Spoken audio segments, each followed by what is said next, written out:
Okay, I kind of wanted to touch base on the internet jobs for moms, single moms, moms with kids, or moms with kids in school. You know, when they do Uber and Lyft jobs, delivery jobs, things like that, Amazon. Now things are going to be slowed down when you got the ice storms and the snowstorms. We've already addressed the issue of small towns. That, for example, in Jimmy Carter's town of Plains, Georgia, 500 people.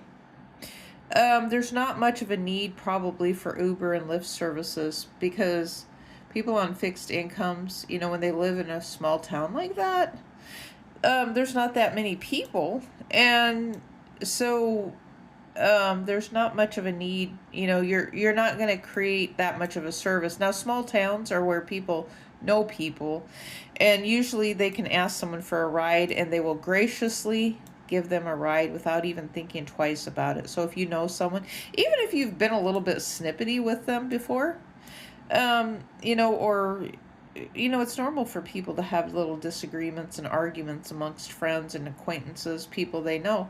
But when it comes right down to it, they're going to be there to help them. You know, that's the America that I remember from the past, is that even if you had differences with someone, heck, I remember my dad actually had differences. He was in construction. He had differences with a plumber, but he still hired the plumber in town, which I thought was kind of funny.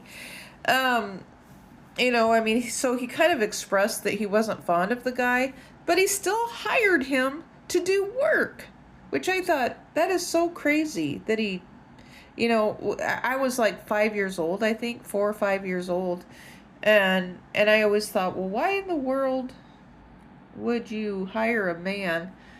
And um, he actually called him a dope. He said the local plumber in town was a dope, but he hired him anyway. You know, they were cordial to each other, they worked together. And for men, it's not a big deal. They don't hold grudges, I guess. And then when it comes to getting work done and getting things done, they work together. And so, but I was thinking, like with Uber and Lyft, you know, for women who are just kind of out there, um, who don't have any help in society, or just left abandoned in places, then that becomes another issue, you know, when there's not a place for people to go, especially, well, with work, you know, I mean, they're not going to have money coming in, you know, with snowy